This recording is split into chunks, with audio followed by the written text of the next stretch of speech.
In a lot of ways, you need a lot of luck to be a professional athlete. You have to be in the right place at the right time with the right coach. A lot has to go your way to make it big. But when some athletes turn pro, they sadly seem to endure more bad luck than good. I'm Justin Fraction, and today we dive into 10 professional athletes with the worst luck. Number 10, Dwight Howard. Howard didn't have much of a supporting cast in Orlando, and though the Magic reached the 2009 NBA Finals, they were no match for Kobe Bryant's Lakers. Howard then joined the Lakers and formed a super team with Steve Nash and Bryant. That flopped. So then he goes to the Houston Rockets to form a super team with James Harden. Howard saw his stats go way down. Then he joins his hometown Atlanta Hawks. But that doesn't last long as he's shipped off to Charlotte after one season. It just seems like he's always on the wrong teams at the wrong times. Number 9, LeVeon Bell. Widely regarded as the NFL's best running back today, Bell enjoyed a breakout year in 2014 with 1,361 rushing yards, 8 touchdowns, 854 receiving yards, and 3 receiving touchdowns. He led the Pittsburgh Steelers to their first division title since 2010, but he suffered a bad knee injury after an ugly hit in Week 17 and missed the playoffs. Pittsburgh was eliminated in the wild-card round.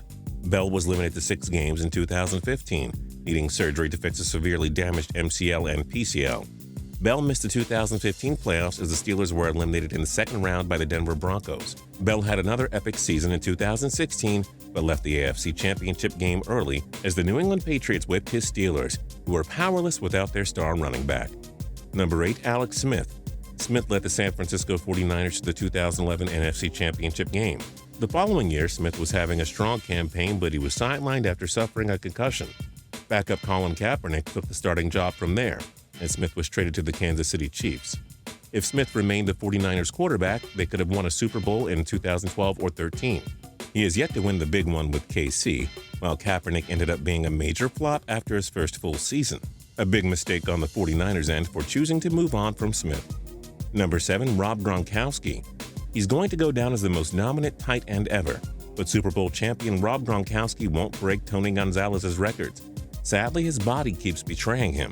He was a non-factor in Super Bowl 46 because of an ankle injury. He missed almost the entire 2012 playoffs with a broken arm. He missed most of 2013, including the entire postseason, with an arm injury and torn ACL. And he missed most of 2016 and the entire Patriots Super Bowl playoff run with a back injury. Number 6, Carlos Beltran. The 9-time All-Star and 3-time Gold Glover is part of the 400 home run club, but can't seem to find the right team at the right time to win a championship. Beltran played on the Houston Astros in 2004, only to lose in the NLCS to the St. Louis Cardinals. He then spent time with the New York Mets, but the Cardinals crushed his World Series hopes again in the 2006 NLCS. He joined the San Francisco Giants in 2011, a year after they won the World Series, but then he left to join the St. Louis Cardinals in 2012, only to see his old team, the Giants, win the World Series again.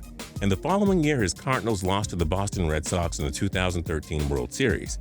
He was so close so many times, but is Beltran ever going to win a championship? Number 5, Samira Seydi. A French gymnast who won gold at the 2013 European Championships in Moscow. Seydi made the Olympics in 2012 and 16. Sadly, he broke his leg while competing in the 2012 European Championships, a couple of months before the 2012 Summer Olympics in London, and missed the games. 4 years later, he broke his leg during the 2016 Olympics after landing on a vault, forcing him to miss the rest of the games. This man trained his whole life to be in the Olympics, but injuries derailed his dreams in 2012 and 16. Number 4, Jarome Iginla. Iginla had most of his prime years wasted by the Calgary Flames, except for 2004 when they fell one game short of winning the Stanley Cup. He was traded to the Pittsburgh Penguins in 2013 after nixing a trade to the Boston Bruins. Guess who swept in the Eastern Conference Final? Yep, the Bruins swept the Pens, of course. Iginla then signed with Boston as a free agent in the offseason.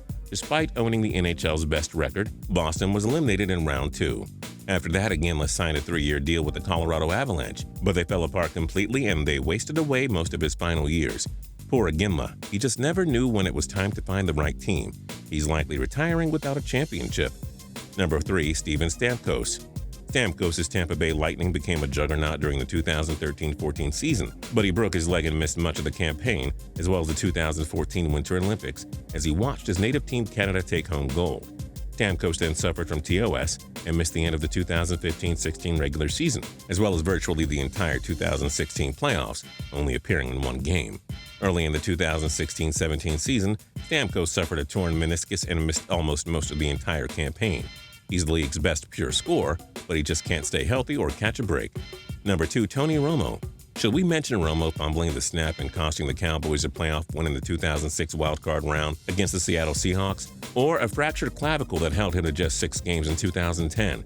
Or a broken collarbone and shoulder injury that limited him to just 4 games in 2015, a year after his Cowboys nearly reached the NFC Championship? Or the fact that he missed all of 2016 after suffering a back injury in the preseason while rookie Dak Prescott stole his job? Romo really hasn't had any luck at all, period. And number 1, Derrick Rose. Rose won the NBA MVP in 2011 after averaging 25 points per game, leading the Chicago Bulls to 62 wins. The Miami Heat beat them in the Eastern Conference Finals, though. A year later, he tore his ACL in the opening round of the playoffs, and the Bulls went home in round 1. Rose didn't play at all in the 2012-13 season either. Rose was limited to just 10 games in 2013-14 as a torn meniscus ended his season early. He missed 31 games in 2014-15 as well and was limited to 66 games in 2015-16. He was on his way to being arguably the NBA's next superstar, but Rose's injuries betrayed him and held back his chance of being the next Chicago Bulls icon. Which other athletes have had the worst luck?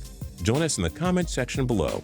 If you liked this video and learned a thing or two, clicking the like button helps us out a ton and we appreciate it. If this is your first time coming around to Total Pro Sports though, subscribing is a great idea because we put out videos like this every single day. But as always, thanks for watching and we'll see you guys next time.